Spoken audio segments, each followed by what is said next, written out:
族长爷爷说，你这块玉佩的烙印，非神，非魔，亦非禅尊，应该来自无忧乡。应该是你父母留下的。或许有一天，你能靠玉佩找到他们。玉佩来自无忧乡，我的父母会在无忧乡吗？无忧乡在哪里？无忧乡极为神秘，只有在黑暗笼罩大虚时才会出现。我们也在找那个地方。你们找无忧乡做什么？据说锻造太阳船的人去了无忧乡，找到无忧乡，就有办法重新点燃太阳。你们的太阳就是那个大黑球吧？我们的太阳熄灭了，所以我驾驶太阳船的时候，船会汲取我的气血，让我越来越瘦小。等到我没有力气的时候，就会被太阳船彻底吃掉。我爹就是这么死的。你的腿这么瘦，是被船吃了？这是驾驶太阳船的代价。别说话。我燃烧生命启动它，它把神力借给我。但如果太阳能够点燃，太阳船就会汲取太阳的力量，还会反哺太阳手，我就会变得很强壮。要把太阳点燃，或许只有真正的神才能做到吧。忘了自我介绍了，我叫严晶晶，你叫什么？我叫秦牧，牧就是放牛娃的意思。你是放牛的男娃，我是放太阳的女娃。严晶晶就是很多火，很多太阳。我出生的时候像一轮太阳，娘亲被我身上的火焰烧死了。族长爷爷给我取了这个名字，希望有天我能重燃太阳，用太阳启动太阳船，这样大家就不会死了。你们为什么一定要驾驶太阳船呢？因为我们暮日者被任命为太阳手，就是要驾驶太阳船，放牧太阳。我们要用太阳去和入侵者打，和魔打，和黑暗打。是谁任命你们为太阳手的？神吗？我也不知道，那是很久很久以前的事了。反正到了现在，暮日者里已经没有神了，族里只有我能与太阳船融合，于是我就成了这一代的太阳手。其他末日者怎么不来和你说话？他们好像很害怕你。可能是我太虚弱了，他们怕伤到我。要不是太阳船吃了我太多气血，我也能长得和他们一样大，能和他们一起玩。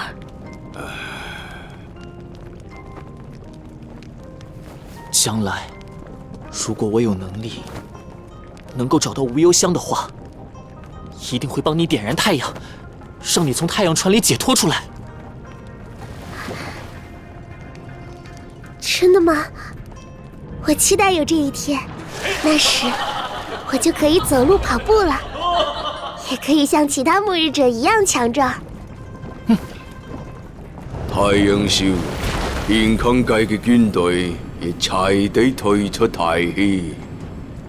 天黑了，我也该去黑暗里打架了。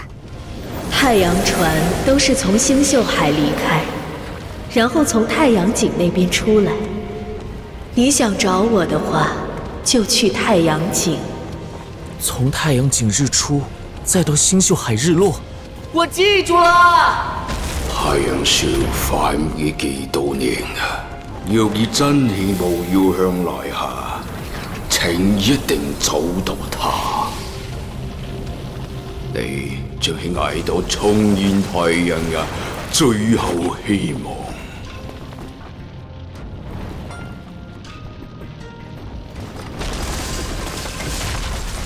他在说什么？听起来好像很悲伤。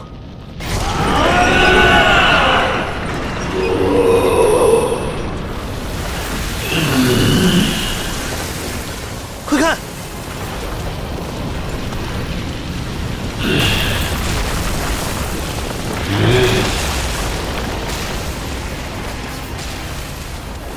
村长爷爷，为什么有的神驾驶太阳船保护大虚，有的神又写下神谕，抛弃大虚呢？人有一心，神也一样。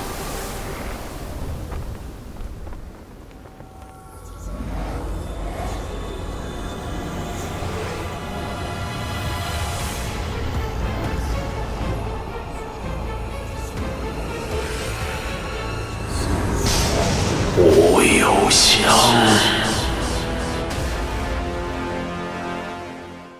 来找我，找到我。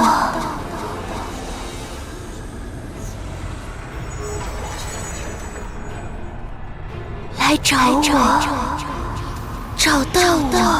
你是谁？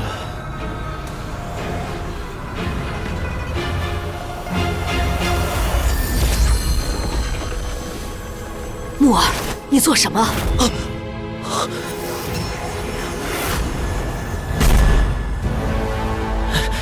哦不，那个影子，我好像在哪儿见过。